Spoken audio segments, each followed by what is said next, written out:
Shalom, salam damai sejahtera bagi kita semua. Dimanapun kita berada, kami berharap kita ada dalam keadaan sehat dan penuh sukacita. Saudara-saudari yang terkasih, yang jadi bahan renungan kita hari ini diambil dari Amsal 18 ayat 14. Berkata, orang yang bersemangat dapat menanggung penderitaannya, tetapi siapa yang akan memulihkan semangat yang patah? Saudara-saudari yang terkasih di dalam nama Tuhan Yesus Kristus, beragam persoalan bisa menimpa siapa saja. Tidak melihat ekonomi, baik kaya ataupun miskin, tidak juga melihat umur, baik tua maupun muda, tidak juga melihat pendidikan. Semua orang selama hidup di dunia ini akan selalu berhadapan dengan berbagai persoalan. Setiap orang, terlepas dari status sosial, pendidikan, profesi, bahkan hamba Tuhan sekalipun, tidak akan luput dari yang namanya pergumulan dan persoalan. Manusia walaupun berhadapan dengan badai yang sedang menerpa, sebagai orang percaya tentu kita tidak boleh menyerah. Sebab persoalan, pencobaan yang kita alami tidak pernah melebihi dari kekuatan kita. Dalam 1 Korintus 10 ayat 13 dikatakan, pencobaan-pencobaan yang kamu alami ialah pencobaan-pencobaan biasa yang tidak melebihi kekuatan manusia. Sebab Allah setia, dan karena itu Ia tidak akan membiarkan kamu dicobai melampaui kekuatanmu. Pada waktu kamu dicobai, Ia akan memberikan kepadamu jalan keluar, sehingga kamu dapat menanggungnya. Saudara-saudari yang terkasih, rasakan, pikirkan, dan lihatlah bahwa Allah itu baik.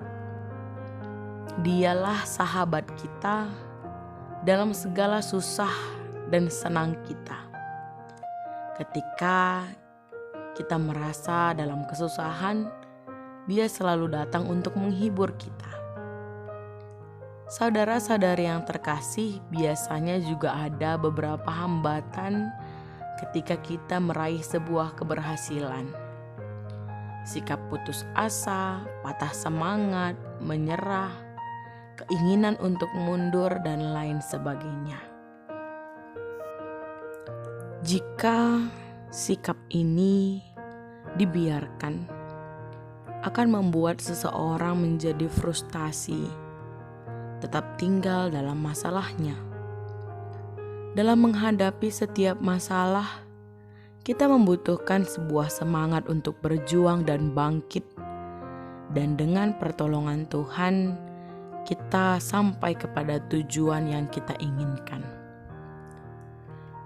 Saudara-saudari yang terkasih, banyak kisah yang kita lihat dalam Alkitab. Bagaimana tokoh-tokoh Alkitab bersemangat dalam menjalani hidupnya.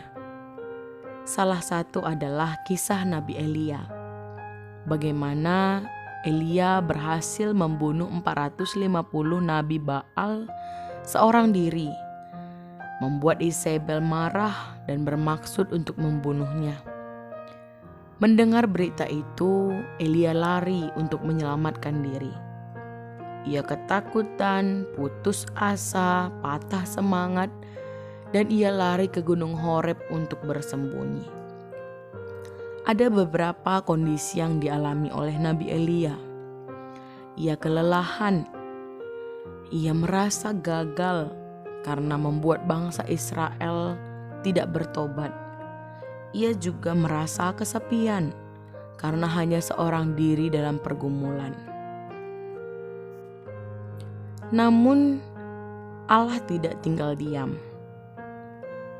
Ia tetap memperhatikan Elia yang sedang patah semangat. Ia memberikan Elia istirahat dan tertidur, mengirimkan malaikat untuk memberi makan Elia, dan Allah juga datang memberikan semangat kepadanya, menguatkan imannya di Gunung Horeb itu. Allah sesungguhnya tidak meninggalkan nabi ataupun umatnya yang setia. Firman Allah, pergilah kembali ke jalanmu. Ketika anak-anak Tuhan putus asa dimanapun kita berada, melalui Yesus Kristus, kita dapat memohon kepada Allah untuk memberikan kita kekuatan dan semangat untuk bisa menghadapi situasi yang tidak memungkinkan. Orang yang bersemangat adalah orang yang tidak mau menyerah, yang tidak mau terpengaruh oleh keadaan, sekalipun keadaan itu kurang baik. Tindakan atau perbuatannya tidak ditentukan oleh keadaan yang terjadi. Karena orang yang bersemangat memiliki target dan tujuan yang akan dicapainya. Orang yang semangat akan tetap optimis. Mereka percaya karena bersama dengan Allah, mereka akan mampu menghadapi segala kesukaran yang mereka hadapi. Kita ingat, Paulus pernah berkata, "Segala perkara dapat kutanggung dalam Dia yang memberikan kekuatan kepadaku."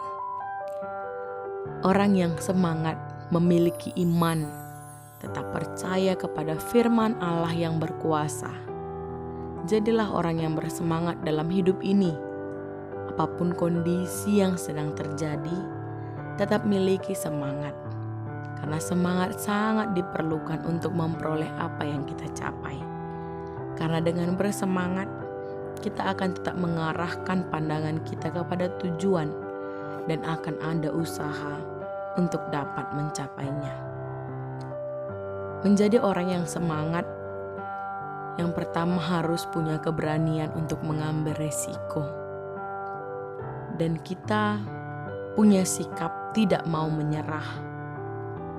Dan juga memiliki iman yang teguh hanya kepada Tuhan saja.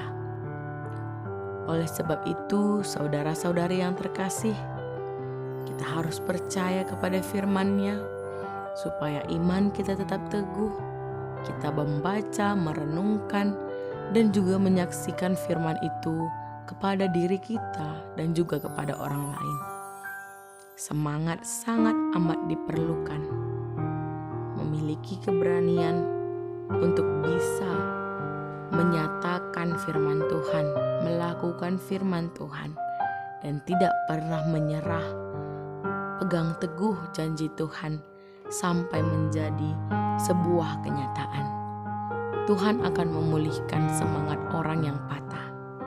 Orang yang bersemangat juga akan selalu optimis dan percaya Tuhan ada bersamanya. Tuhan Yesus memberkati kita semua.